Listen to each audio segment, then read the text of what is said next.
to break this. To such story now, where a 3-year-old pupil has died after the roof of her classroom collapsed after being hit by a strong windstorm in Nakuru County. The tragedy happened on Friday afternoon at St. Pascal Academy in Mzee, where strong winds tore off the roof of several classrooms as pupils slept during the afternoon session. Now, several other pupils sustained injuries and were rushed to Nakuru Level 5 Hospital. Catherine Muraget reports. What was meant to be a joyous milestone by a young family has turned into unmeaningful grief.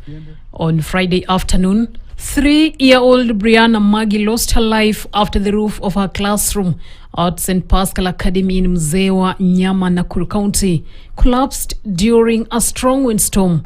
Brianna joined the school recently, a moment of pride and excitement for her family, before tragedy struck inside the classroom.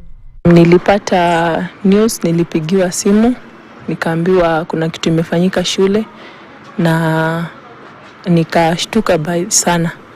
So nikaambiwa ni confirm kama mtoto wangu alikuwa kwa wenye wameumia, na nikapigia mwalimu simu akaniambia alikuwa kwa wenye waliumia na ashaletwa medical.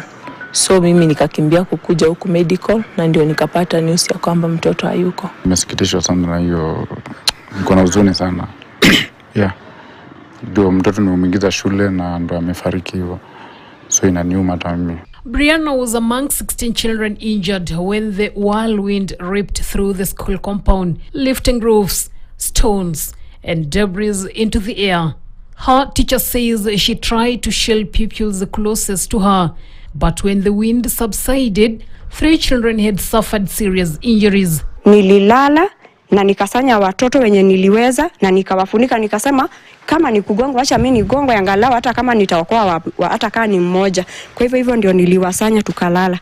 Kuamka macho yangu yaliattractiwa na mtoto ambaye alikuwa amelala kwa meza na mmoja alikuwa ameangushwa amelala chini. The injured pupils were rushed to Nakuru Level 5 Hospital, where Brianna was pronounced dead while receiving treatment. Another pupil, Lydia Mwihaki, was admitted to the intensive care unit. 14 other children were treated and discharged. Residents say the area frequently experiences strong winds and are calling for preventive measures to avoid future tragedies. Kuna mwaka kuna upepo, nyumba huwa inabomolewa every year, na kuna hata watu wanakufaga. Kuna last year but one, kuna wazee wawili waliangukiwa na ukuta. Upepo ilikuwa nyingi zaidi na wakaangukiwa na wakakufa. Area hii inakuanga na upepo na sometimes hii upepo inakuanga just sudden.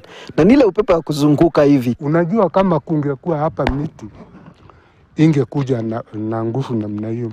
As the community mourns the loss of the young pupil, questions are being raised about the safety of school infrastructure in disaster-prone areas.